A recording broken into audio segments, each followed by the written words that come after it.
back to the Super Mega War was pretty different. I'm used to just having a cast of 5 or 6 people. Going back, like, the only way to explain it, I know since you all a radio station and stuff, I don't know what kind of music, but it was like the Snoop Dogg of rap, you know.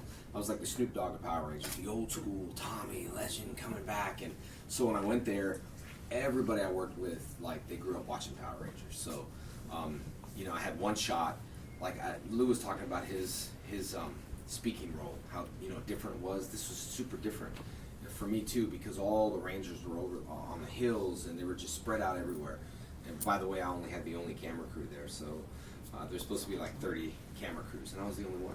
Anyway, it was awesome. But you know, the camera's rolling up, everyone's hanging on your word, like first time Tommy's speaking. And it was a little overwhelming, but it was awesome. And I have that part of my reality show, My Morphin Life, which will be the last 3 season finale on that show this year. I have to wait until that comes out before I can show the reality show. So, Okay. anyway. So from the the Ranger War, is there anything shocking that the fans could expect? Like, let's say Tommy coming back as a possible mentor in the series for the younger generation to kind of understand your character. We talked about, I mean, obviously with Brian and Saban, we talked about the franchise in itself. We want to know if the Green Ranger is going to interfere with the reboot of the movie, and it's not. And so we want to take that and kind of spin it into a Green Ranger series. I filmed the Green Ranger Superpower Beatdown versus Ryu.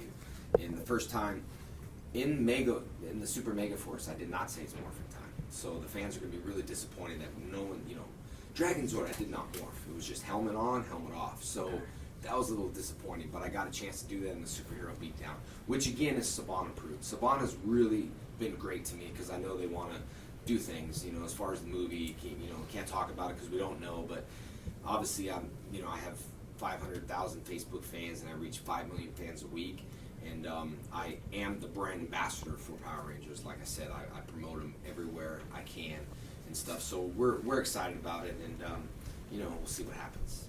Very cool. Now, just tapping back into the Power Rangers, if there were a Power Rangers Hall of Fame, which 5 Rangers would you induct into your personal, Power Ranger Hall of Fame? Okay. You can include yourself. Yeah, I was 5 different Rangers, so I obviously wouldn't put me in there all 5 times, but I would definitely, beyond being an actor, I would have to put the Green Ranger, I'd have to put the White Ranger just because it had so many, ratings, and I would put Amy, the Pink Ranger, in there. Although I love you, Catherine, which is great. You still played the suit, so I'd put the pink suit in there. Obviously, you'd have to have the red suit in there, but I have more of a relationship with Steve Cardenas just because he does so many good things for my school. And of course, Austin was the first leader on the show anyway, so he would have to go in there. And then I would get really super crazy and probably put like Jason Font's character in there from his season, because the people just love that season. And just and there's so many other people, Johnny Bosch, sorry, Black Ranger.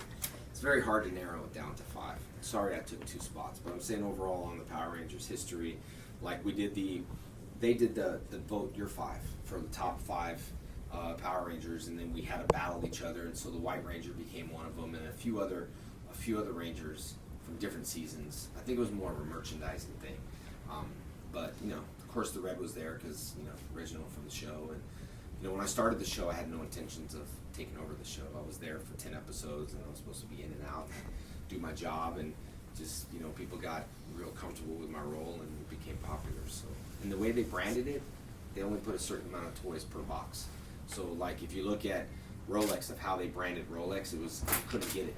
They'd only put a few watches in a Rolex box. Same thing with the Green Ranger toy. It was super hard to get Green Ranger toys. And even at San Diego Comic-Con, people were fist fighting over that Dragon Dagger 24 karat gold, which did win, voted first by IGN out of the whole entire convention, was the Dragon Dagger, which was super awesome 24